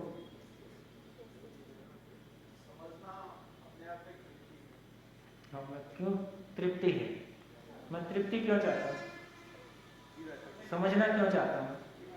बेसिकली मैं जीना चाहता हूँ। मैं समझना इसलिए चाहता हूँ कि मुझको जीना है, और बिना समझे जीना हो नहीं रहा है। इसलिए क्यों जीना है, कैसे जीना। तीसरा क्वेश्चन, 2 ही ठीक, नहीं कोशिश करो। कर्ता कौन है, कर्ता कौन है, क्या ये जो जीवन है उसका उसका कमांडर कौन है। कमांड कहाँ पर है, उसका कमांड कहाँ पर है, या कमांडर कौन है, ये सब कार्य करने वाला कौन है। ये आप क्यों समझना चाहते हैं। क्योंकि मेरा जीवन उसके हाथ में है, मैं ऐसा मानता हूँ। तो कुल मिला के आप जीना ही चाहते हैं। मैं जीना तो चाहता हूँ, पर तो क्यों जीना है, कैसे। कौन जिला रहा है, कोई कमांडर कौन है। कमांडर कौन है का मतलब इतना ही है कि मेरे जीने में यदि और किसी का भी रोल है, यस जैसे आप कहोगे भाई ईश्वर क्या है, यस, तो मैं ईश्वर को क्यों समझना चाहता हूँ। क्योंकि किसी ने बताया है, लोगों ने बताया है कि तुम्हारे जीने में उसका भी एक रोल है। यस, तो मैं तो जीना ही चाहता हूँ। मेरे को पता चल जाए उसका कोई रोल नहीं है तो अपने को उससे कोई मतलब नहीं। मैं जीना ही चाहता हूँ। तो क्यों जीना है, कैसे जीना है, जब खुलेगा तो फिर जो भी उसको प्रभावित करने वाले चीजें होंगी उन सब की चर्चा भी होगी। मूल तो मैं जीना चाहता हूँ। मेरे को ईश्वर से कोई लेन देन नहीं। मेरे जीने में ऐसा बताया गया है कि उसका भी भारी रोल है, इसलिए मेरे को उससे भी निपटना पड़ता है।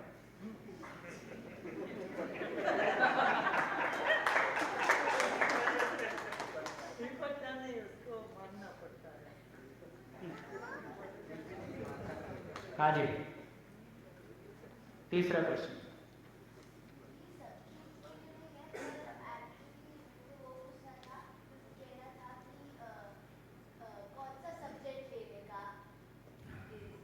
कौन सा सब्जेक्ट लेने का है। आप जो सोच नहीं सके वो बच्चे सोच रहे।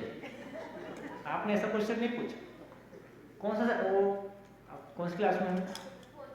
4th में। कौन सा सब्जेक्ट लेने का है, ये किसमें आएगा।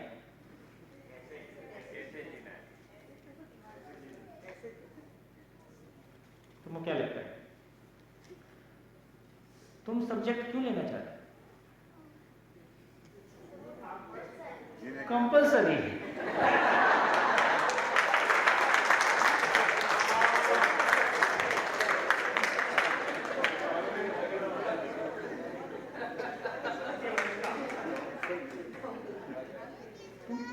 कंपल्सरी तो पढ़ना ही क्यों है?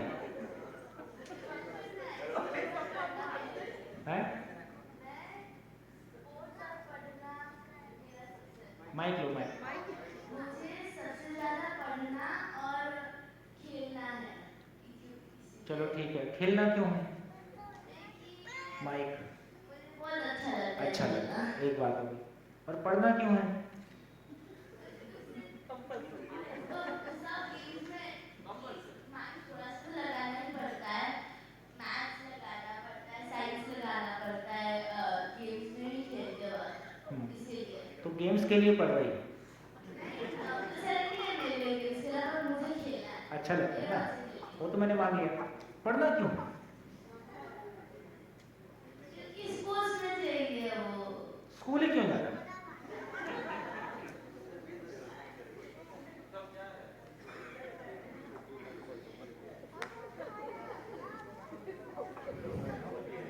ना स्कूल जाना पड़ेगा ना सब्जेक्ट लेना पड़ेगा। तो फिर तो स्पोर्ट्स में नहीं खेल पाओगे, क्योंकि मैं स्कूल लेता हूँ तो पता ही नहीं होगा।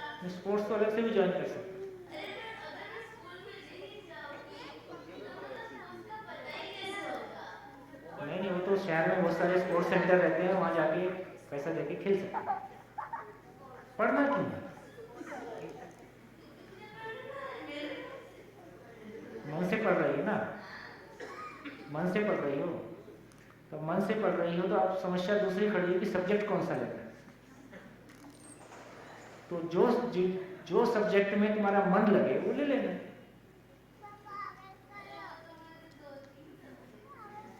अच्छा, 2 दिन में मन लगता है तो एक का कैसे पता चलेगा? 2 दिन ले लेना।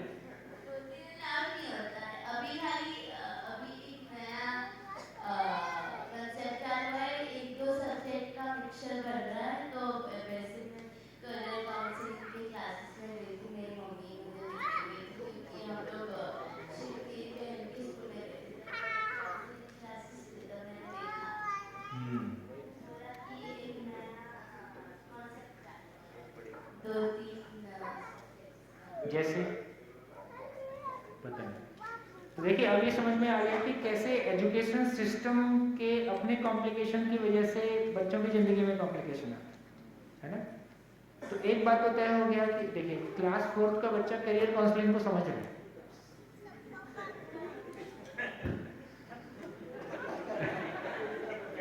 अच्छी बात है, और क्या, तो हम ही तो इनको छोटा मान रहे हैं, तो छोटे नहीं है ना। हम कह रहे हैं कि ये छोटे हैं, इनका शरीर छोटा है कि ये छोटे हैं? शरीर छोटा है, ये छोटे नहीं है, ये हमसे ऊपर वाले हैं। तो यदि हम ये मान के, ये स्वीकार के बात करेंगे तो हम सम्मानजनक तरीके से बात करेंगे। बच्चा बच्चा नहीं है, उसका शरीर बच्चा है, वो बच्चा नहीं है, वो तो हो सकता है आपका पिता निकल जाए। सीरियसली बोल रहा हूं, मैं बिल्कुल सीरियसली बोल रहा हूं। समझ के रूप में, संस्कार के रूप में हो सकता है कि एक बच्चे का संस्कार अपने माता पिता से ऊंचा हो सकता है कि नहीं, है ना।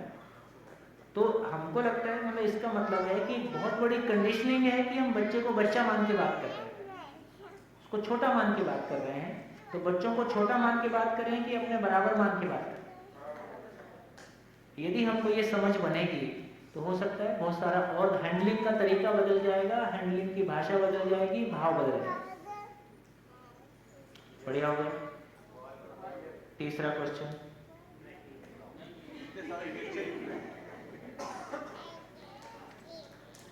हो गया, तृप्ति हो गई। तो कितने, देखो अब कितना आसान काम है, क्या विश्वास, विश्वास से जीना। तो आप तो उत्तर दे रहे हो, मैं तो अभी प्रश्नों में उलझा हूं। तो अब देखिए कितना काम है, कितना आसान काम है। 2 प्रश्न 80 साल, और ये 8 दिन।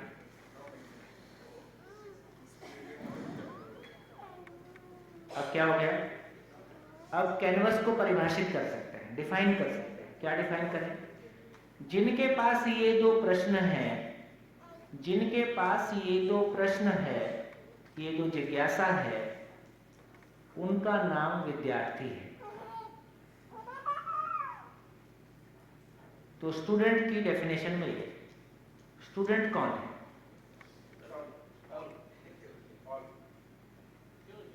ठीक। तो जिसके पास ये 2 क्वेश्चन है उनका नाम स्टूडेंट है, तो स्टूडेंट 80 साल का हो सकता है, ठीक हो गया? विद्यार्थी 80 साल का हो सकता है। जिनके पास इन दो प्रश्नों के उत्तर हैं उसका नाम शिक्षक है, उसका नाम माता पिता है। ये 20 साल का हो सकता है। जिनके पास इन दो प्रश्नों के उत्तर हैं, इसका मतलब है कि माता पिता होने का मिनिमम क्वालिफिकेशन भी सेट हो गया। इसका मतलब है शादी करने की मिनिमम क्वालिफिकेशन सेट हो गई। तो शादी कौन लोग करें?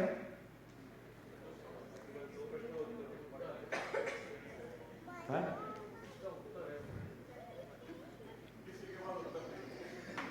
तो जिनकी हो गई है वो अपना लाइसेंस रिन्यू कर लें। लाइसेंस कैंसिल ना किए जाए, इसलिए कम से कम अपना रिवाइव कर लें। कम से कम 2 शिविर और 2 साल का अध्ययन। इतने में मिल जाए तो बहुत अच्छी बात, नहीं मिले तो फिर कुछ और, लेकिन संभावना है कि इतने में काम बन जाएगा और धीरे धीरे। तो जिनके पास इन दो प्रश्नों के उत्तर हैं उनका नाम माता पिता। जहां ये उत्तर मिलता है उसका नाम विद्यालय।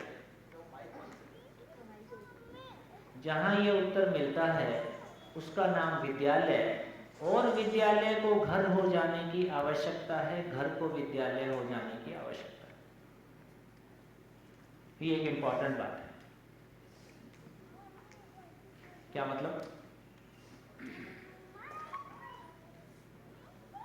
जहां ये उत्तर मिलता है उसका नाम विद्यालय, स्कूल है। तो विद्यालय को घर हो जाने की आवश्यकता है और घर को विद्यालय हो जाने की आवश्यकता है। इससे क्या मतलब हुआ? घर अभी कैसा है? घर धीरे धीरे घर से वो 5 स्टार होटल में बदलने लगा है। बाथरूम कैसा हो, सबसे ज्यादा एनर्जी बाथरूम और किचन में लगती है।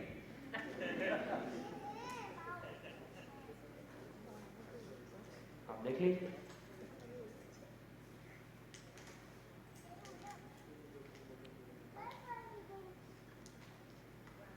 एक बरमूडा ट्रायंगल है, सुने? उसमें जो जाता है सब हजम हो जाता है, जितने ढूंढने गए वो भी उसमें हजम हो गए। आज तक कोई मिला नहीं, है ना? ऊपर से गया तो भी उसमें घुस गया,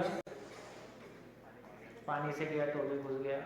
तो हम सब भी बरमूडा ट्रायंगल में सब खप जाते हैं। बरमूडा ट्रायंगल का मतलब है बाथरूम, बेड, बाथरूम और बेडरूम। जिंदा रहने का कुल इतना ही फैलाव है। 3 बी में जिंदगी ध्वस्त। सारी जिंदगी मेहनत करके क्या हुआ? 1 फ्लैट, 2 फ्लैट, तीसरे में अपन फ्लैट।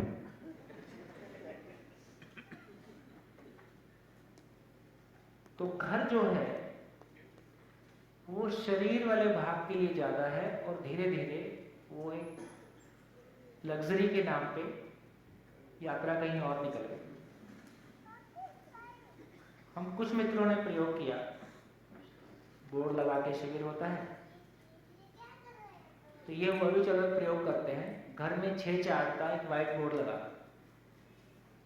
घर में कुछ नहीं करना, छोटे बच्चों की हाइट को ध्यान में रखते हुए वो नीचे बैठ के भी लिख सके, बहुत छोटा है तो केवल घर में 6 चार्ट का बोर्ड लगा, व्हाइट बोर्ड। कई जगह तो ये भी रेजिस्टेंस आया कि घर में व्हाइट बोर्ड लगाने से तो घर के जो ब्यूटी है, जो लुक है, ये खराब हो जाएगा।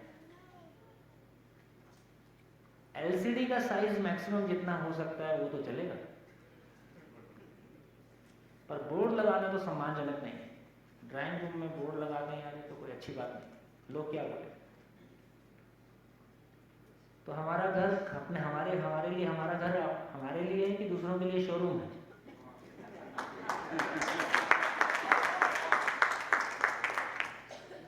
हमारा घर हमारे बच्चों के लिए है।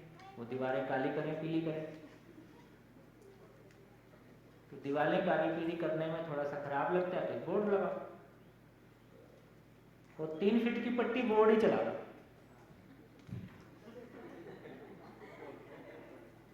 वो ऐसे पेन लेके चलता जाए तो सब जो करना है करता है।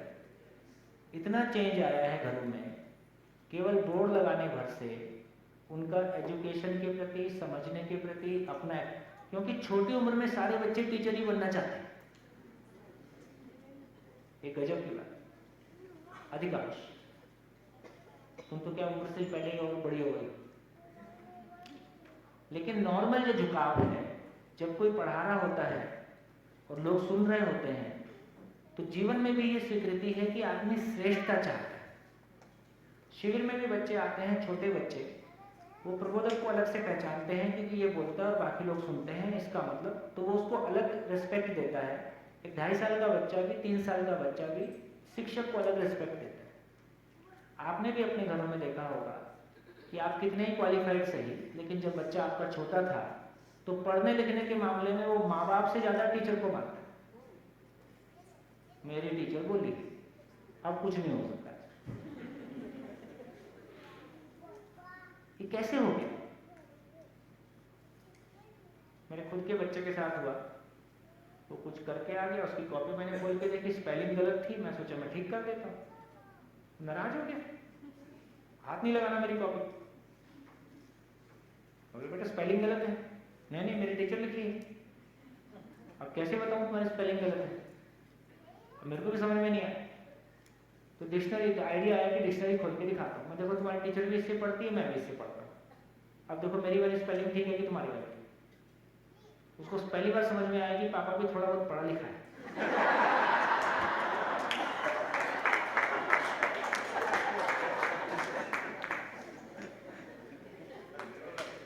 जब ऐसा 2-3 बार हो गया तो फिर उसने स्वीकार लिया कि ये भी ठीक है, इससे भी कुछ सुन सकते हैं। नहीं तो टीचर बोली है ये अंतिम वाक्य, इसके आगे कुछ नहीं होता। इसका मतलब है कि एक छोटे 3 साल के बच्चे में भी ज्ञान देने वाले के प्रति सम्मान अपने माता पिता से ज्यादा है। हम टीचर उनकी अपेक्षाओं पे खरे नहीं उतर पाए क्योंकि हम टीचर थे ही नहीं, हम तो जॉब करने आए। तो जिनको जॉब करनी है वो फैक्ट्री चले जाओ, स्कूल में वही आओ जिनको जिंदगी देने का पैशन है।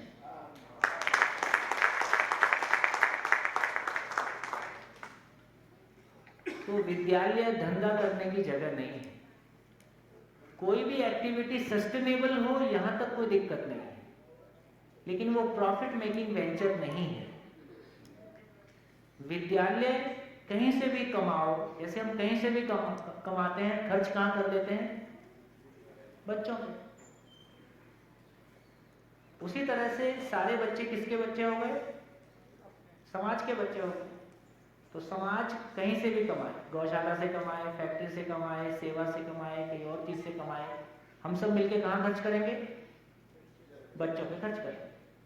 तो विद्यालय अपना तन मन धन इन्वेस्ट करने की जगह है, जहां इन्वेस्ट करके हम अपना फ्यूचर सुरक्षित करें, क्योंकि ये हमारा फ्यूचर है। यदि ये हमारी क्लैरिटी बनेगी तो घर विद्यालय हो जाए, घर में भी कुछ समझने जीने का काम होगा कि केवल खाना खाने का काम होगा। तो ड्राइंग रूम में क्या चीज की चर्चा होगी? उसका नाम तो रख दिया ड्राइंग रूम, लिविंग रूम। और लिविंग रूम है, लिव मतलब जिंदा रहना, जीना। जिंदा रहने क्या बोलेंगे? वो सर्वाइवल रूम है, लिविंग रूम है। लिविंग रूम में लिव कहाँ हो रहा है? तो जिंदा रहने और जीने को डिफरेंशिएट नहीं किए तो खा पी के सब चीजें खाने पीने और दिखाने चमकाने। तो ये हुआ कि विद्यालय को घर हो जाने की जरूरत है, और विद्यालय को घर होने की जरूरत है का मतलब है कि ऐसे लोग विद्यालय में हो जो सही अर्थों में उस भाव को दे सकें जिस भाव की अपेक्षा एक बच्चे में है। मैं अभी परसों शेयर कर रहा था टाउन हॉल में कि इस देश में पैदा होने वाले बच्चों में से केवल 10% बच्चे किसी कॉलेज में एडमिशन लेते हैं। 90% का ड्रॉप आउट।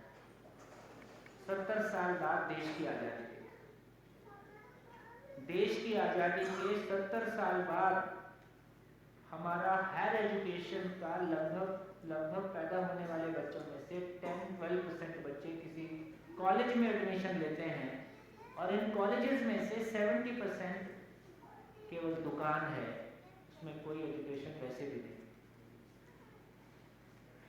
क्या हुआ एजुकेशन का लेवल? और ये किसकी वजह से है? इसके लिए दोषी कौन? इसके लिए दोषी कौन? हम और बच्चे हमने आपने पैदा किए, ठीक? तो बच्चों को क्या मिल रहा है क्या नहीं मिल रहा है, ये जिम्मेदारी हमारी आपकी है ना? लगभग ये हुआ है कि परिवार भी व्यापार का हिस्सा हो गया, या परिवार राजनीति का हिस्सा हो गया। सही अर्थों में ना, परिवार को समझने जीने की जगह है, परिवार खाने पीने की जगह है। परिवार समझने जीने की जगह है कि परिवार खाने पीने की जगह है?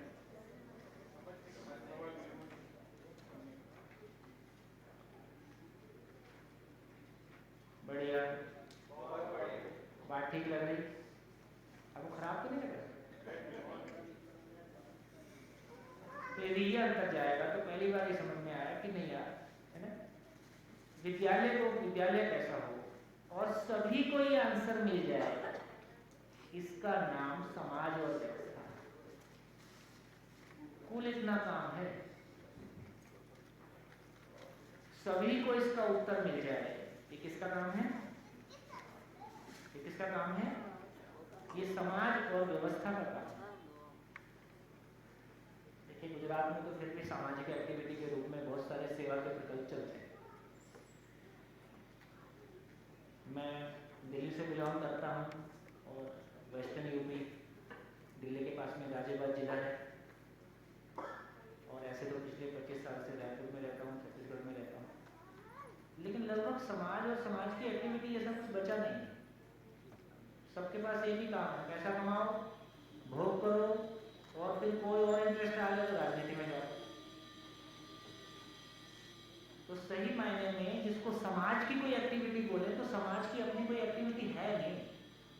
बताइए समाज की क्या एक्टिविटी? यहाँ आपको पता नहीं क्या क्या है समाज का। समाज की एक्टिविटी क्या है? समाज का एग्जिस्टेंस कैसे हो? समाज का एग्जिस्टेंस कब हो? जब वो कुछ करता हो। क्या करे समाज?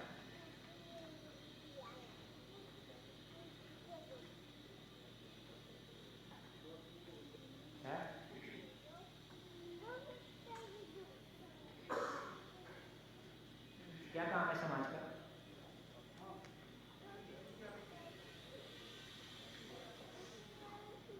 बोलो मोदी भाई,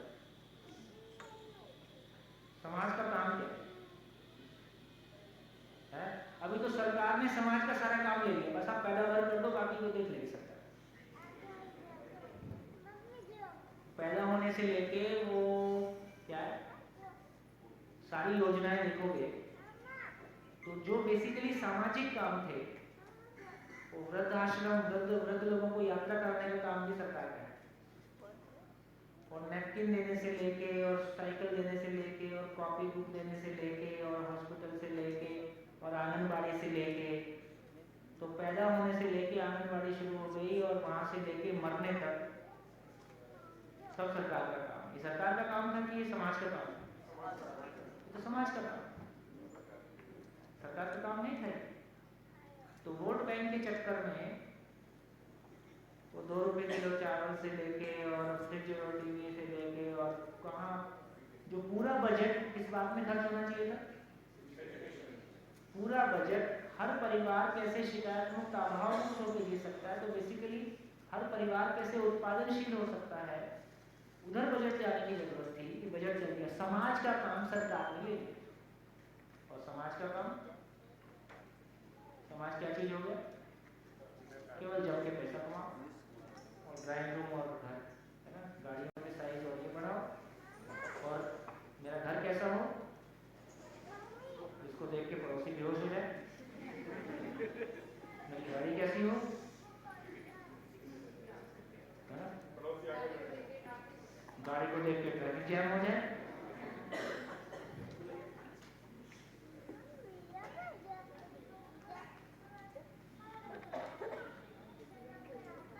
इसलिए अब और तो कोई तरीके से तो आप मानोगे नहीं, यहाँ तो फिर भी अच्छी स्थितियां हैं। अभी सभी घरों में बच्चों का जन्म माँ बाप का उद्धार करने के लिए हुआ है, ये और तो किसी की सुनेंगे नहीं, बच्चों की तो सुननी पड़ेगी। ये जो घर में हो रहा है वो हमको सोचने के लिए मजबूर कर रहा है, और कहीं ना कहीं वो हमको सोचने के लिए एक दिशा देता है कि नहीं है, कुछ तो सोचना पड़ेगा, जो चल रहा है ये पर्याप्त नहीं है। इसलिए बेसिकली ये वाला जो साइड है ना, ये वाला जो साइड है, ये परिवार और समाज का फैला, ये सरकार का काम नहीं है।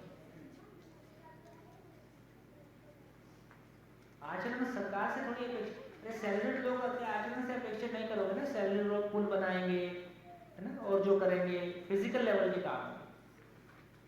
आचरण किसको देखने को मिलेगा, किससे देखने को मिलेगा?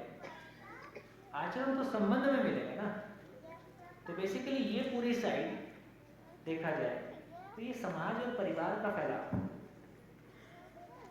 तो इसलिए साथ में फिर व्यवस्था का सपोर्ट उसमें है ही है। तो ये इतना फैलाव हमको दिखाई दिया। अब ये पूरा कैटेगराइज हो गया।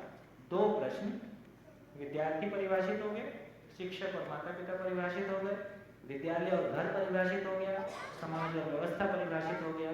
इससे ज्यादा और कुछ होता है?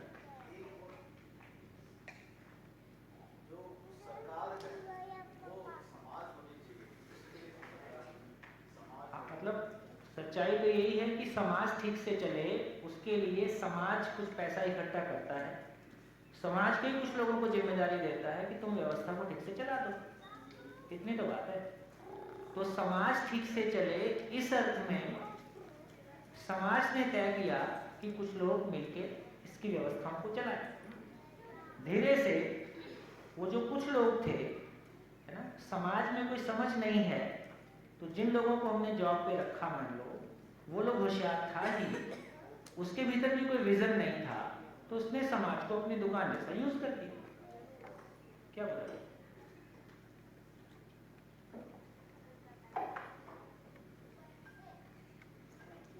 ठीक हो गया?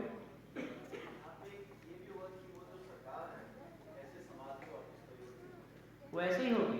समाज यदि एम्पावर्ड होगा, यदि समाज में विजन होगा, समाज को क्लैरिटी होगी, तो समाज बताएगा भाई चीजें कैसे चले। यदि हमको कोई अकल नहीं होगी, हमको कोई समझ नहीं होगी, तो वो हमारे बीच में से चुना हुआ ज्यादा स्मार्ट आदमी था ही पहले से भी, है ना। तो वो कैसा था, उसके पास स्किल था, विजन उसके पास भी नहीं। इसलिए तमाम गलती चीजें गलतियों की तरफ चली। तो किसी व्यक्ति को दोष नहीं है, किसी सिस्टम को भी दोष नहीं है।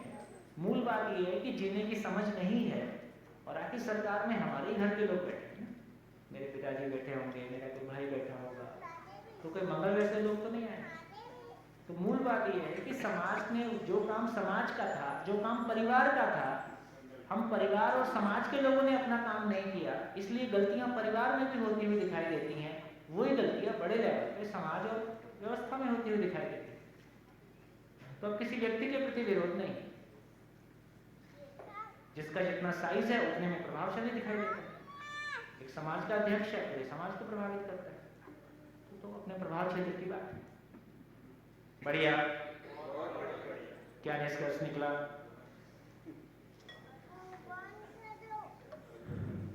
क्या निष्कर्ष निकला? तो क्या कवर किया हमने इस सेशन में?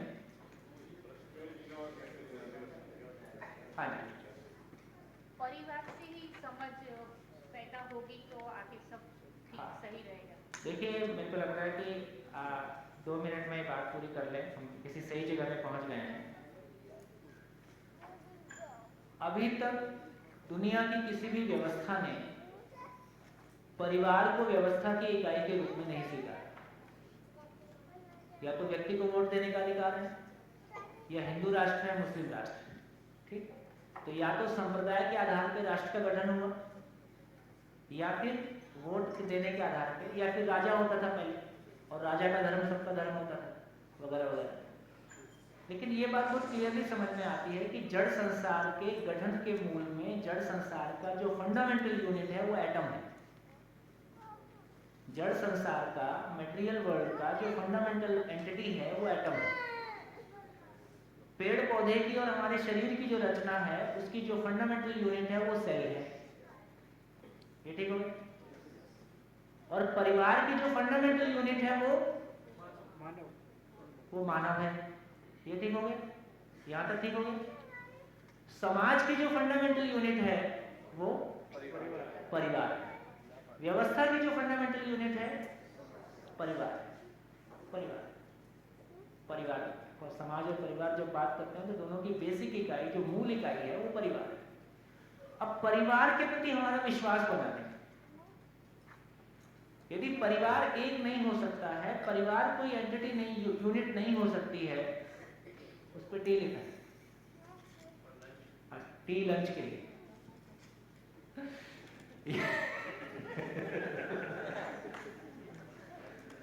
ये बात समझ में आ रही? इस बात को पूरा करके लंच करते हैं। यदि हमको परिवार के प्रति ये विश्वास नहीं बना कि परिवार एक स्टेबल इकाई हो सकता है। हम लोहे पे भरोसा क्यों, हम आदमी पे भरोसा ज्यादा करते हैं कि लोहे पे भरोसा ज्यादा करते हैं? लोहे पे। अब घर में ऐसा भी बोल सकते हैं, तुमसे तो लोहा भी अच्छा। तो क्या हुआ, हम लोहे पे भरोसा क्यों कर पाते हैं? क्योंकि उसके मूल में एटम है, एटम का बिहेवियर नहीं बदलता है। हम सेल पे भरोसा क्यों कर पाते हैं? क्योंकि सेल का बिहेवियर नहीं बदलता है। लेकिन परिवार पे हम भरोसा नहीं कर पाते, क्योंकि परिवार में शिकायत मुक्त, अभाव मुक्ति नहीं हुई। तो हमको ऐसा कोई तरीका अब समझ में नहीं आ रहा है कि ये परिवार, बल्कि जैसे जैसे एजुकेशन और साइंस और टेक्नोलॉजी आगे बढ़ रही है, वैसे वैसे परिवार के प्रति भरोसा बढ़ रहा है कि भरोसा घट रहा है, तेजी से घट रहा है। और अधिकांश वो देश जो बहुत टेक्नोलॉजी और साइंस और मॉडर्निटी की तरफ गए, वहां परिवार और समाज खत्म, नेशन और व्यक्ति बचा। सीधा सीधा राष्ट्र और व्यक्ति का संबंध है, परिवार और समाज खत्म। हम भी उसी तरफ जा रहे हैं, हम भी उसी तरफ जा रहे हैं। यदि परिवार को हमने व्यवस्था की इकाई के रूप में नहीं पहचाना, परिवार में जी के ये विश्वास नहीं पाया कि शिकायत मुक्त, अभाव मुक्त होकर रहा जा सकता है। इन बच्चों के मन में ये आ गया यदि यार ये शादी करके झंझट ही है, क्योंकि झंझट का इनको पता किससे चला? या तो घर में ही देखा, या तो पेरेंट्स को देख के समझ में आ गया कि ये झंझट है, या वो एकता कपूर के सीरियल देख के समझ में आ गया कि झंझट। इस सीरियल में इतना मन क्यों लगता है?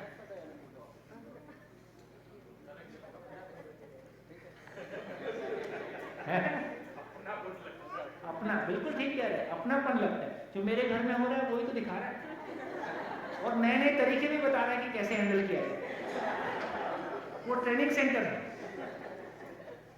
सारे सीरियल परिवार में षड्यंत्र का ट्रेनिंग सेंटर। हम और ट्रेंड हो जाते हैं, लास्ट में परिवार भी खड़े। तो ये बात काम की है, ये बात बहुत काम की है कि बेसिकली परिवार और समाज बेरोजगार है।